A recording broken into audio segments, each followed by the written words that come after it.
Hey Ollie, so in our last video we talked about climate change and how does solar panels and going solar and going green impact our climate change? It makes a huge impact. So let me give you an example. Really? A regular home, we're doing a 10 kilowatt system on there, right? So Okay. it's a very small system. A 10 kilowatt system is a smaller system? It's What's a a large standard system. It's Okay. a good size system for a home, but for like commercial, like IKEA has probably a 850 kilowatt installation. Okay. Right? So compared to that, 10 kilowatt is nothing, is kind of my point, right? For a home. But that one 10 kilowatt system is equivalent to planting 270 trees per year for the life of the system. Really? Now the system is warranted for 25 years, but your car probably came with a 5-year warranty. That doesn't mean that it ends at year 6. It keeps going. And the solar system is exactly the same way. So it's going to last you for decades right on top of your roof, generating free electricity and equivalent to planting free trees around the world.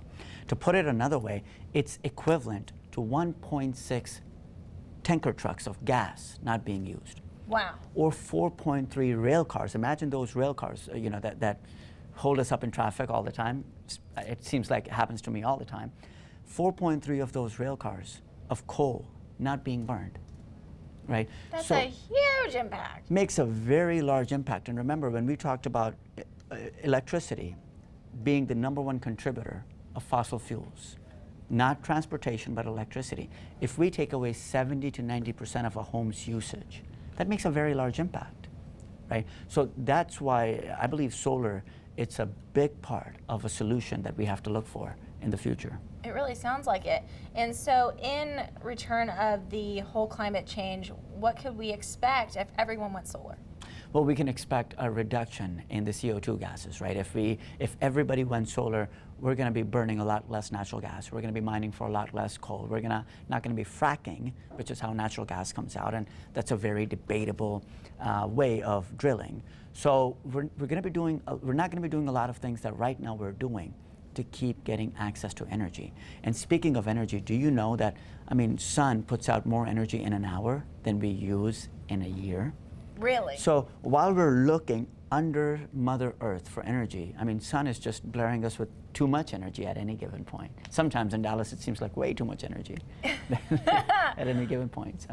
So speaking of the solar forecast, what do you see for our future? And is solar taking off now? Is it a hot thing? It is. No pun intended. Are people going green? Are people really getting solar panels on their home? Absolutely. People are going green.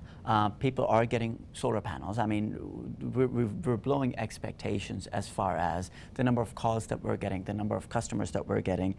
And what is happening in reality is that people are making this decision for one of two reasons. One, it's become affordable. It now makes numbers and cents. So they don't have to decide to pay more to go green. They look at it and they go, well, I've always wanted to go green, but now it's a financial decision. And number two, they're going green for the climate reasons. So a lot of people that really wanted to do it to make an impact on climate, but couldn't because they couldn't afford it.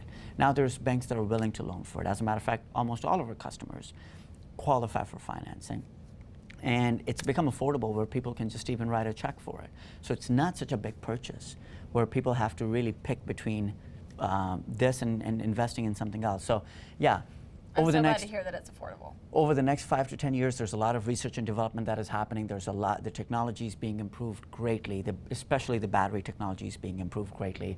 And there's going to be a lot of work that's going to happen in energy storage, which is battery, and the software that controls the energy storage. So having said that, today is still, there's no better time than today, because the more that we delay it, the more that we keep using electricity, the more that we keep using fossil fuels, and really the more that we don't get the benefit of the ROIs on the financial side and the tax credits and others. So even though there's going to be efficiencies in the future, there's going to be improvement in the future, it's really no argument when you look at the real facts and data and numbers to wait